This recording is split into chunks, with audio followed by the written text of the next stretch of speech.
చూడాలని చెప్పి ప్రభుత్వం ఆలోచిస్తుంది, ఆ దిశగా అడుగులు వేస్తుంది. ఏడాది పాలన పూర్తయిన సందర్భం లోపల ప్రభుత్వం ఆలోచించి ప్రతి గడపకు ప్రతి పేదింటికి అర్హులైన వాళ్లకు ఈ పథకాలు చేరువ చేయాలి, వాళ్ళకి ఎంతో కొంత లబ్ధి చేకూరాలని చెప్పి ఆ దిశగా అడుగులు వేస్తుంది. అలాగే ప్రభుత్వం మొన్న ఏం చెప్పింది, మనకు సన్నబడ్లు వేసుకున్న వాళ్లకు క్వింటాలకు 500 రూపాయలు బోనస్ ఇస్తని చెప్పింది. ప్రతి రైతన్న అకౌంట్ లోపల బోనస్ పడుతుంది. అలాగే మహిళలందరి కోసం ఆలోచించి ఏం చేస్తుందంటే వడ్డీ లేని రుణాలు 1,00,000 రూపాయల వరకు ఇస్తుంది.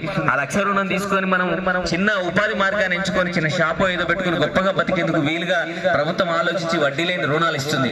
అలాగే ప్రభుత్వం ఇంకొక అడుగు ముందుకేసి ఏం ఆలోచించింది అంటే ఈ మన గల్ఫ్ బాధిత కుటుంబాలు ఏవైతే ఉన్నాయో వాళ్ళందరూ అంటే ఉమ్మడి ఆంధ్రప్రదేశ్ ఉన్నప్పుడు ఇదేంది మనం గల్ఫ్ బాట బట్టి అక్కడ ఏజెంట్ చేతిలో మోసపోయి పని దొరకక కల్వెళ్ళై జైలు జీతం గడిపి ఇక్కడికి వచ్చిన తర్వాత ఏం చేయాలి పరిస్థితి లోపల అప్పుల పాలైన కుటుంబాలు ఏవైతే ఉన్నాయో అక్కడ గల్ఫ్ జీతం లోపల ప్రాణాలు కోల్పోయిన జీవితాలు ఏవైతే ఉన్నాయో వాళ్ళందరి కోసం ప్రభుత్వం ఆలోచించి 5 లక్షల ఎక్స్గ్రేస్ ఇవ్వడానికి ప్రభుత్వం ముందుకు వచ్చింది. ఆ లిస్టు కూడా తయారు చేస్తుంది. ఎవరైతే గల్ఫ్ బాధిత కుటుంబాలు ఉన్నాయో మన ఊరు లోపల వాళ్ళందరూ సంబంధిత అధికారులు వచ్చినప్పుడు ఖచ్చితంగా మన వివరాలు తెలియజేసి ప్రభుత్వం నుంచి వచ్చే లబ్ధిని మనం తీసుకోవాల్సిన బాధ్యత మన అందరి మీద అని చెప్పి తెలియజేస్తున్నామా. ఇంకొకటి ఏంటంటే ప్రభుత్వం ఇంకో కొత్త పెన్షన్ల గురించి అనుమానం ఉంది. ఈ సంక్రాంతి నుంచి పెన్షన్లు ఎవరైతే ఉన్నారో కొత్త పెన్షన్లు అర్హులైన వాళ్ళకు ఖచ్చితంగా అందజేస్తుంది. పెంచిన పెన్షన్లు కూడా ఇస్తాయని చెప్పి సందర్భంగా తెలియజేస్తూ ఈ కార్యక్రమాన్ని ఉద్దేశించి మా అశోక్ అన్న గాలంలో ఒక మంచి పాట విందాం.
విద్యా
పథకాలు తీసుకొచ్చి అర్హులైన ఖచ్చితంగా పేదవాళ్ళు ప్రతి పథకాన్ని తీసుకోవాల్సిన బాధ్యత మేము ఉంది.